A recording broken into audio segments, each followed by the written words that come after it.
భక్తులు ఆ దేవదేవుని సమక్షంలో కార్తీక మాస దీపోత్సవంలో పాల్పంచుకునే ఒక అవకాశం గుజరాత్ పౌరాష్ట్రలోని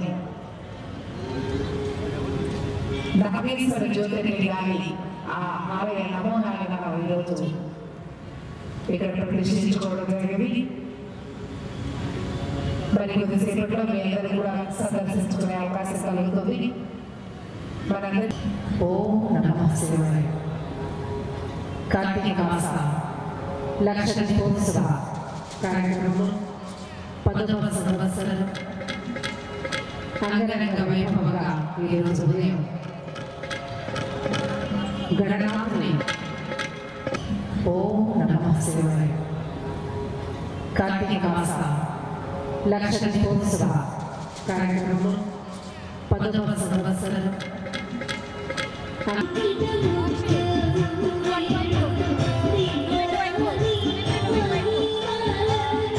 సాంస్కృతిక కార్యక్రమాలకి ప్రేరించినటువంటి వారి వేదికపై రావాల్సిందిగా కోరుచున్నాం. కేరళ బ్యాండ్ వారిని ఆహ్వానిస్తుందిగా కోరుచున్నాం. సాంస్కృతిక కార్యక్రమాలు 5:15 to 5:30 ప్రేరించిన వారు ఎవరు వచ్చి చేసి త్వరగా రావాలి.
नमस्करोमि हर नमः पार्वतीपतये हर हर महादेव शंभो श्रीदेवस्करत्ने नमः रुद्रस्करत्ने नमः भीमस्करत्ने नमः महतोदेवस्करत्ने नमः भवन्देवं दर्पयामि धर्मदेवं दर्पयामि ईशानं देवं दर्पयामि शुभं देवं दर्पयामि गुरुं देवं दर्पयामि रुद्रं देवं दर्पयामि भीमं देवं दर्पयामि महान्तं देवं दर्पयामि भवस्करत्ने दर्पयामि शर्वस्करत्ने दर्पयामि ईशानं देवस्करत्ने दर्पयामि पशुपते देवस्करत्ने दर्पयामि भूग्रस्करत्ने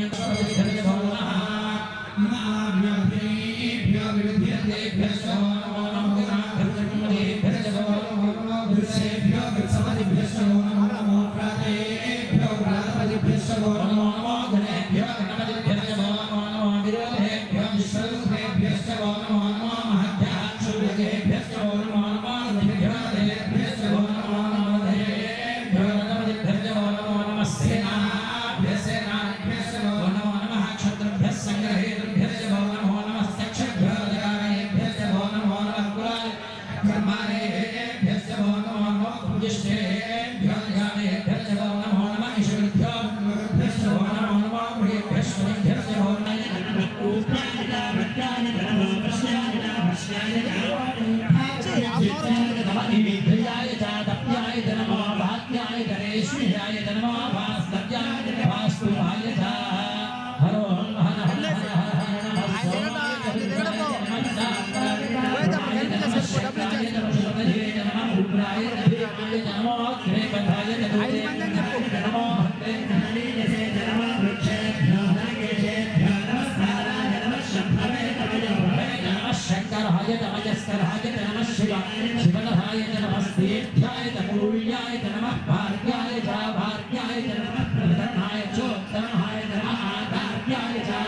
కూడా నమస్తే తెలియజేసుకుంటున్నాం.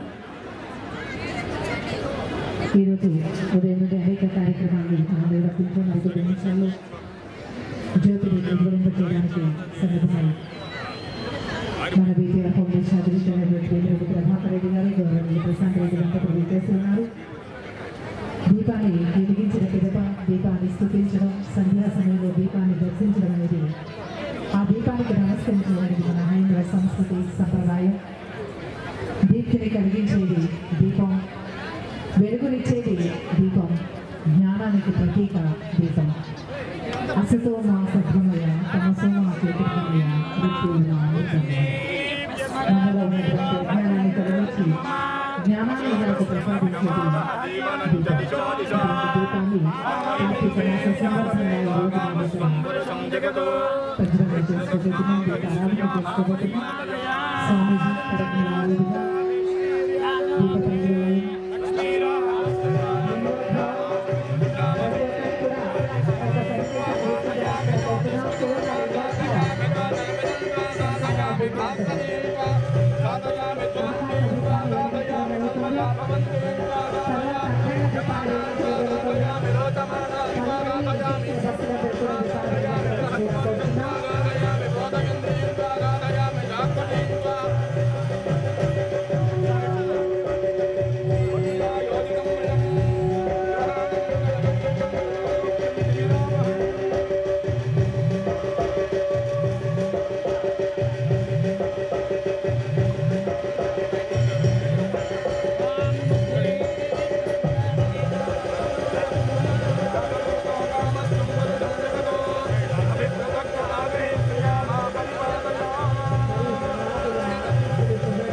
అభిషేకాలు నిర్వర్తించడం జరిగింది. శత రుద్రాభిషేకాన్ని ఈరోజు మనం మహాన్యాసపూర్వకంగా నిర్వర్తించుకోవడం జరిగింది. మరొకసారి మన గౌరవ పార్లమెంట్ సభ్యులు దేవిరెడ్డి ప్రభాకర్ రెడ్డి గారు, ప్రసాద్ రెడ్డి దంపతులు ఈ పూజ కార్యక్రమంలో పాల్పంచుకుంటున్నారు.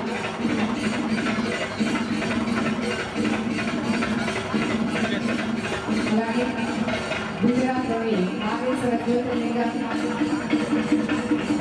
మహారాష్ట్రలోని పండువేనాథ ఆలయ నమూనాలను మనం నిర్మించుకోవడం జరిగింది.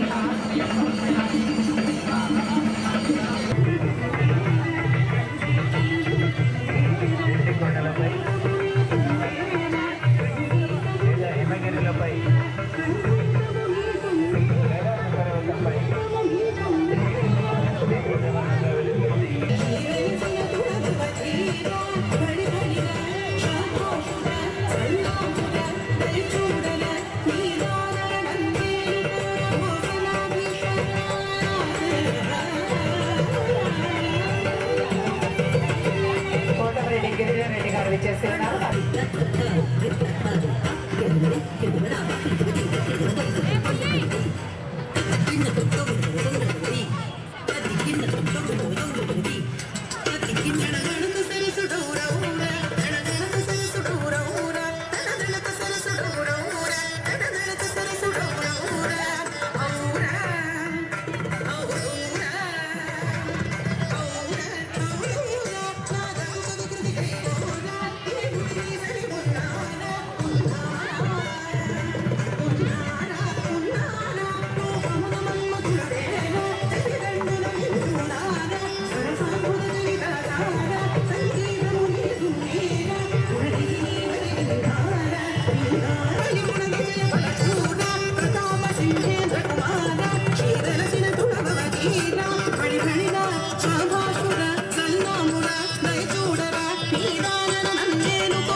సర్వేపల్లి శాసనసభ్యులు శ్రీతులు గౌరవనీయులు సోమిరెడ్డి చంద్రమోహన్ రెడ్డి గారు విచ్చేస్తున్నారు. వారిని సగౌరవంగా స్వాగతిస్తున్నాం. పీపీఆర్ ఫౌండేషన్ వారు నిర్వహిస్తున్న లక్ష దీపోత్సవ కార్యక్రమంలో పాలుపంచుకోవడానికి విచ్చేసిన గౌరవనీయులు సోమిరెడ్డి చంద్రమోహన్ రెడ్డి గారిని సగౌరవంగా స్వాగతిస్తున్నాం. శరీర మాధ్యం కలు ధర్మ సాధన. భగవంతుడు మనకి శరీరమే మాధ్యంగా ధర్మ కార్యాలు చేయడానికి ఈ మానవ జన్మని ప్రసాదించడం జరిగింది.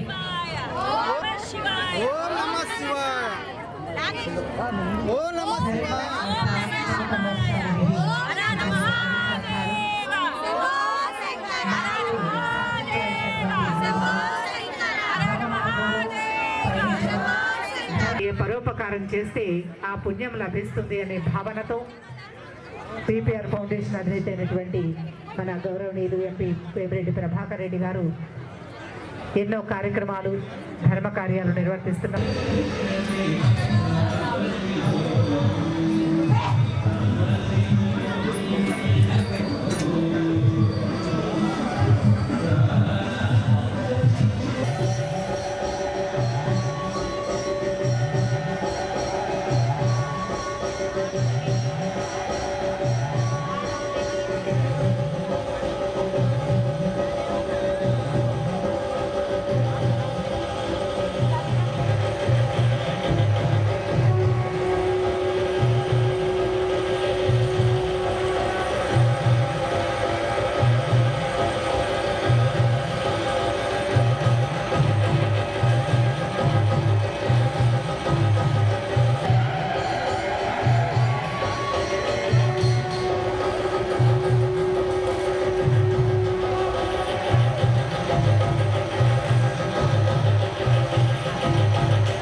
కూర్చోండమ్మా.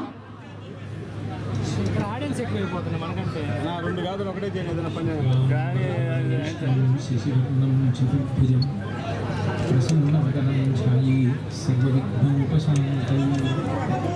గురుబ్రహ్మ గురుర్విష్ణు గురుర్దేవో మహేశ్వరః గురు సాక్షాత్ పరం బ్రహ్మ తస్మై శ్రీ గురవే నమః. వ్యాసాయ విష్ణురూపాయ వ్యాసరూపాయ విష్ణవే నమో వై బ్రహ్మనిధయే వాసిష్ఠాయ నమో నమః. పూజంతం రామ రామేతి మధురం మధురాక్షరం ఆరుహ్య కవితా శాఖాం వందే వాల్మీకి కోకిలం. श्रुतिस्मृतिपुराणानाम् आलयं करुणालयं नमामि भगवत्पादशङ्करं लोकशङ्करं. वागर्धाविवसम्पृक्तं वागर्धप्रतिपत्तये जगतः पितरौ वन्दे पार्वती परमेश्वरौ. शक्तिं समग्रयितुः स्वयमेव लक्ष्मीः श्रीरङ्गराजमहिषी मधुरैः कटाक्षैः వైదగ్ధ్యవర్ణగుణగుంభనగౌరవైర్యాం కండూలకర్ణకుహరాः కవయోధయంతి దైవోర్ధ్వపుండ్రమజహన్మకుటం సునాసం మందస్మితం మకరకుండలచారుగండం బింబాధరం బహుళదీర్ఘదుపాకటాక్షం శ్రీవేంకటేశముఖమాత్మని సంధిధత్తాం విమలపటి కమలకుటి పుస్తకరుద్రాక్షసస్తహస్తకుటి కామాక్షి లక్ష్మలాక్షి కలిత విపంచి విభాసి వీరించి.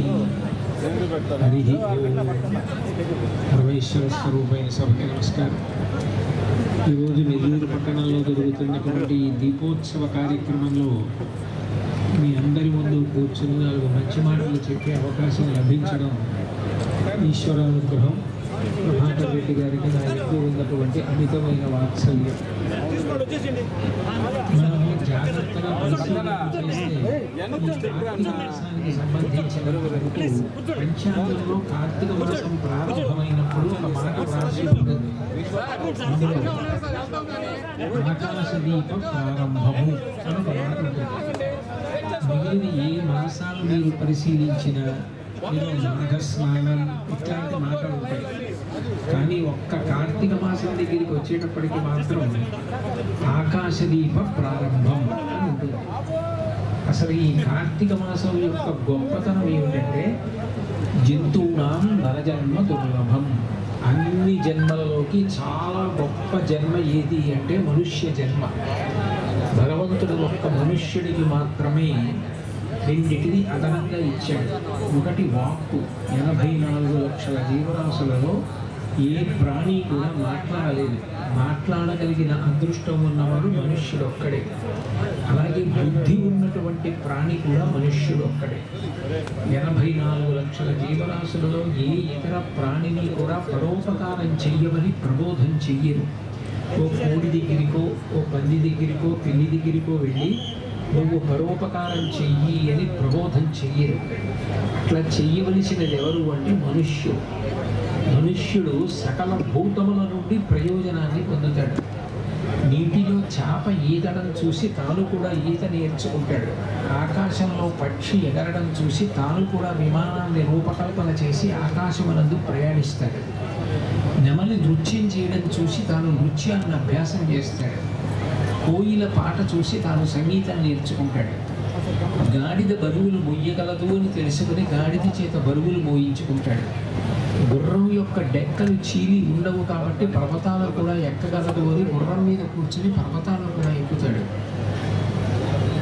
కుక్కకి విశ్వాసం ఉంటుంది అని తెలుసుకుని ఒక కవళం పెట్టి తాను ఇంట్లో నిద్రపోతున్నా తన ఇంటిని కాపలా కాయడానికి కుక్కని నిమంత్రణం చేస్తాడు. సకల భూతములలో ఉన్నటువంటి విభూతిని మనిషి వాడుకుంటాడు. ఇప్పుడు మనిషికి ఉండవలసిన ప్రధాన కర్తవ్యం ఏంటి అంటే తాను అన్ని భూతములకు ఉపకారం చేయడానికి సిద్ధంగా ఉండాలి. అందుకే భాగవతం 10వ స్కంధంలో మాలాకారుడు కృష్ణ భగవానుడు దర్శనం ఇచ్చినప్పుడు నీపాద కమల సేవయు నీపాదార్చకులతోని దెయ్యము నితాంతాపార భూతదయ్యు తాపసమందార నాకు దయసేయటదే అని అడుగుతాడు. నితాంత అపార భూతదయయు సమస్త ప్రాణుల యందు నాకు దయ కలిగి ఉండాలి. కార్తీక మాసం ప్రారంభమయ్యేటప్పటికీ పంచాంగంలో ఆకాశదీప ప్రారంభము అని ఎందుకు రాస్తారంటే మిగిలిన నెలల్లో ఆకాశదీపం పెట్టరు. ఒక్క కార్తీక మాసం మాత్రం పాడ్యరగాయలు అమావాస్య వరకు ఆకాశదీపం పెడతారు. ఆకాశదీపము అన్న మాటకు అర్థం ఏంటంటే ఊగుతూ ఉంటుంది ఆకాశంలో. సాధారణంగా కట్టి పైకి లాగుతారు. అలా పైకి లాగిన కారణం చేత అది ఊగుతూ ఉంటుంది. ఆ దీపం పెట్టిన తర్వాత ఒక శ్లోకం చెప్తారు. దామోదరాయ నభసి తులాయాం దోలయా సహ ప్రదీపంతే ప్రయచ్ఛామి నమో అనంతాయ వేదసి అని చెప్తారు. అంటే దాని అర్థం ఏంటంటే దామోదరాయ నభసి, ఈ ఆకాశం అంతా కూడా భగవంతుని యొక్క స్వరూపం, విష్ణు స్వరూపం. ఆకాశ్ అంటే అంతటా వ్యాపించినది. అంతటా వ్యాపించిన వాడు ఎవరు అంటే విష్ణువు. అంతటా వ్యాపించినటువంటి విష్ణువు యందు నేను ఇవాళ ఈ ఊగుతున్నటువంటి దీపాన్ని ఒకదాన్ని వెలిగించి పైన వెలిగిస్తున్నాను.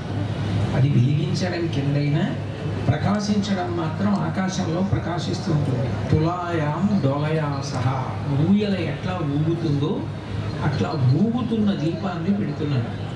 ఎందుకు ఆ కార్తీక మాసంలో ఆకాశ దీపం పెట్టడం అంటే, మీరు పంచాంగాన్ని జాగ్రత్తగా పరిశీలిస్తే ఈ కార్తీక మాసం దగ్గరికి వచ్చేటప్పటికి సూర్యాస్తమయం చాలా తొందరగా అయిపోతుంది. మీరు పంచాంగం చూస్తే 5 గంటల 15 నిమిషాలు, 5 గంటల 20 నిమిషాలకి సూర్యాస్తమయం అయిపోతుంది. దానికి ముందంతా కూడా సూర్యాస్తమయం 6:30కి కూడా అవుతుంది. అకస్మాత్తుగా సూర్యాస్తమయం తొందరగా అయిపోతుండడంలో సాయంకాలం వేళ పక్షులు తమ ఇళ్ళకి చేరడంలో దారి తెలుసుకోవడంలో తడబాటు పడతాయి. అలా తడబాటు పడకుండా ఉండడం కోసం దక్షిణాయనం కాబట్టి సూర్యుడు భూమికి దూరంగా జరుగుతాడు కాబట్టి చీకటి పెరిగి ఉంటుంది. కాబట్టి నేను పక్షులకు సహాయం చేయడం కోసం, పక్షులు తమ గూళ్ళు తెలుసుకోవడం కోసం ఈ ఆకాశ దీపాన్ని వెలిగిస్తున్నాను. అంటే ఎక్కడ ప్రారంభమైంది అంటే, అసలు ఈ సృష్టిలో ఉన్నటువంటి నోరు లేని ఆకాశంలో ఎగురుతూ చెట్టు మీద గూడు పెట్టుకుని ఉండేటటువంటి పక్షికి సహాయం చేయడంతో ప్రారంభమైంది.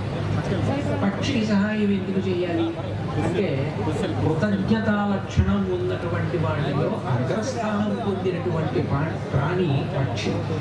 అందుకే సంక్రాంతి పండుగ వెళ్ళిపోయిన తర్వాత కనుమనాడు పక్షి పూజ, పశు పూజ అని రెండింటిని చేస్తారు.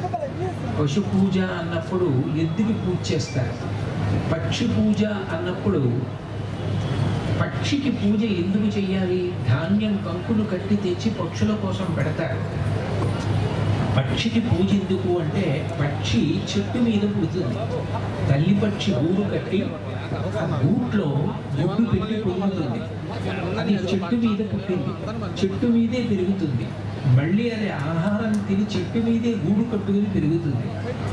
ఈ చెట్టు నాకు ఆధారం, నాకే కాదు పక్షి జాతికంతటికీ కూడా ఈ చెట్టు ఆధారం.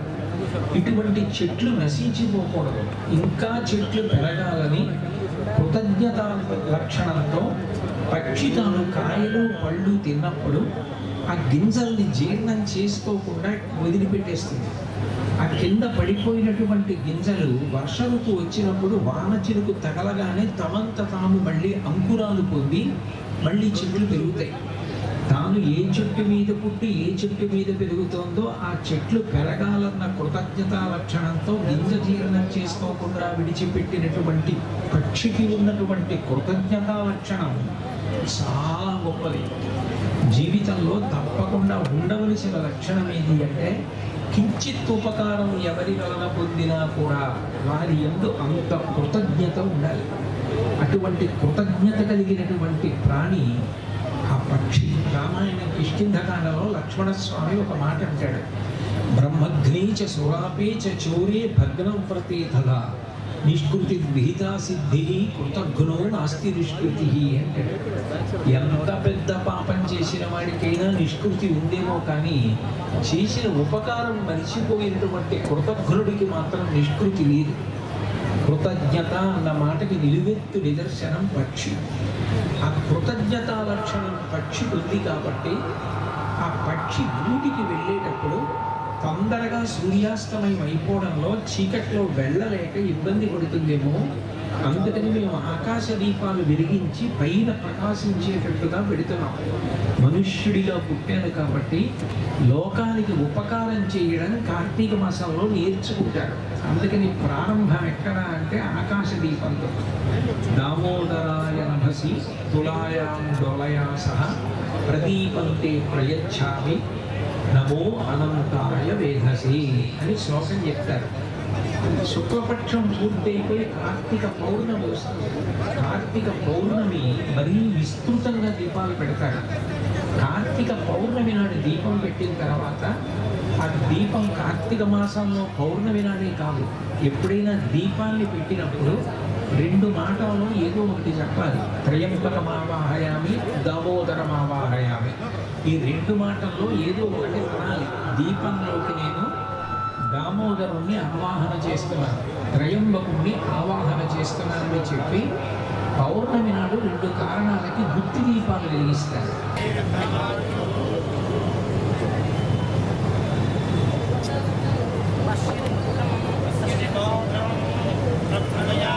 ప్రతి సంవత్సరం 10 సంవత్సరాలుగా ద్వాదశ జ్యోతిర్లింగాలు ఒక జ్యోతిర్లింగ నమూనాని మనం ప్రతిష్ఠించుకోవడం ఈ ప్రాంగణంలో.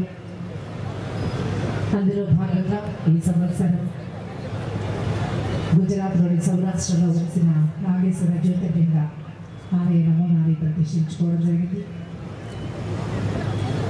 అలాగే ఒక వైష్ణవ ఆలయాన్ని కూడా మనం ప్రతిష్ఠించుకుంటున్నాం. అందులో భాగంగా మహారాష్ట్రలోని పండరీనాథ పాండురంగ విఠలని కూడా అంటారు. ఆ విఠలని యొక్క పాండురంగని యొక్క పండరీనాథుని యొక్క ఆలయాన్ని మనం ఆలయ నమూనాన్ని ప్రతిష్ఠించుకున్నాం.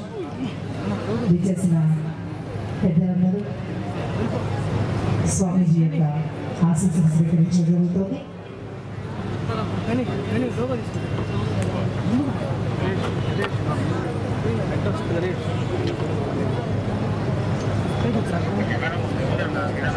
తపో సంపన్నులే, పరమానిష్ట గరిష్ఠులే.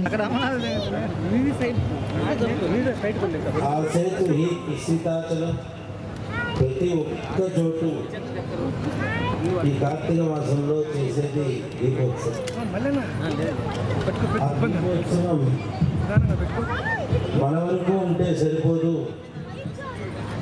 మన సమూహంగా సంఘటితంగా చేయాలి అని చెప్పి నెల్లూరులో ఉన్నటువంటి కొంతమంది ఆస్తికులందరూ కలిసి ఈ లక్ష దీపోత్సవాన్ని 10 వసంతాల క్రితం ఒక కార్యం తలపెట్టేటప్పుడు దానికి తోడ్పు చాలా అవసరం. నాటి నుండి తోడ్పుగా ఉండి తర్వాత సర్వము కాని బాధ్యతలు ఉన్నటువంటి వారు శ్రీ ప్రభాకర్ రెడ్డి గారు, ప్రశాంత్ రెడ్డి గారు. బహుశా కాశీ విశ్వనాథుని యొక్క అలంకారంతో రోజు మేము ఇక్కడికి రావడం జరిగింది. ఒక సంవత్సరం 2 పర్యాయాలు. ఒక పర్యాయం కళ్యాణ మండపంలో చేసినప్పుడు, ఒక పర్యాయం ఇక్కడ రావటం జరిగింది. ఇది 3వ పర్యాయం. అద్భుతమైనటువంటి జ్యోతిర్లింగ దర్శనం. భక్త వరదులు ఈ కలియుగంలో ఇంకొక ముఖ్యమైనటువంటి ధర్మం ఉంది, నామస్మరణ. ఆ నామస్మరణ చేయుటకు ఎక్కడ పడితే అక్కడ అందరికీ నామస్మరణ చేస్తాం, కానీ నామస్మరణకే ఒక కేంద్రంగా ఉన్నటువంటి మహాక్షేత్రం పండరీపురం. ఆ పండరీపురం పాండురంగుని ఎంతో భవ్యమైనటువంటి సుందరమైనటువంటి మూర్తిని ఇక్కడ ప్రదర్శింపజేసి ఆనందాన్ని కలిగించారు భక్తులు.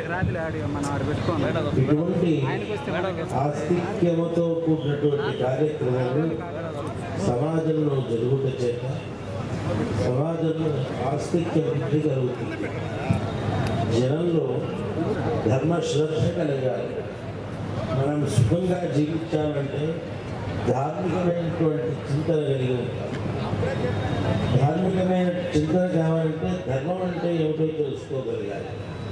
ఆ ధర్మాన్ని తెలుసుకోవటానికి మూలం ఏమిటి అంటే వేదమే.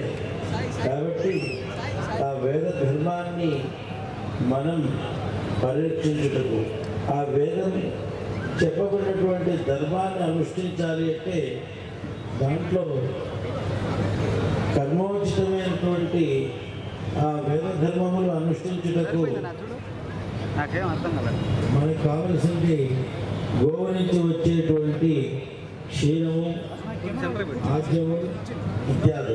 కాబట్టి గోవులు వేదములు సుభిక్షంగా ఉంటే తద్వారా లోకమంతా కూడా సుభిక్షంగా ఉంటుంది అని మన యొక్క విశ్వాసం. ప్రారంభంలో వస్తూ ఉంటే ఆ ప్రధానమైనటువంటి మార్గంలో చక్కగా గోమాతలు చక్కగా అక్కడ దర్శనమిచ్చాయి, వృషభమూర్తి దర్శనమిచ్చారు. ఇవన్నీ కూడా మనకి సంస్కృతికి, మన యొక్క మనుగడకి చాలా ప్రసిద్ధి అయినటువంటి ఒక స్ఫూర్తి. కావున ప్రతి ఒక్కరూ కూడా ప్రతినిత్యము కేవలం కార్తీక మాసమే కాదు, ప్రతినిత్యము స్నాన దీపదాన ఇత్యాదులు ఆచరించడం, భగవన్ నామాన్ని భాగవత తత్వాన్ని తెలుసుకునే ప్రయత్నం చేయండి. ఈరోజు దీపాన్ని ప్రజ్వలింపజేస్తున్నారు. ఈ దీపం ఒక సంకేతం దేనికి అంటే అజ్ఞానాన్ని నివృత్తి చేసుకోవడం. అజ్ఞానం ఎక్కడి నుంచి అంటే మన ఆర్థాంతకారం హృదయంలోనే ఉన్నది. అది తొలగాలంటే ఏం చేయాలంటే వెలుగు కావాలి. ఆ వెలుగు ఏమిటి అన్నారు, లోకమంతా కూడా దర్శింపబడాలంటే ఏం కావాలి అంటే సూర్యుడు ఉంటే దర్శించదు. ఆ సూర్యుడు అస్తమించినప్పుడు చంద్రుడు నక్షత్రాలు, ఆ చంద్రుడు నక్షత్రాలు కూడా లేనప్పుడు దీపం, ఆ దీపం కూడా లేనప్పుడు బుద్ధి, ఆ బుద్ధిని కూడా ప్రచోదింపజేసేది లోపల ఉన్న నేను ఆత్మ చైతన్యం. అట్టి ఆత్మ చైతన్యాన్ని ప్రకాశింపజేసుకోగలడానికి ఒక సంకేతం ఈ యొక్క ఆత్మజ్ఞానంతో అజ్ఞానం విడి చక్కగా అద్వితీయమైనటువంటి ఆ అనుభూతి కలుగుతుంది. ఆ అనుభూతియే పరమాత్మ.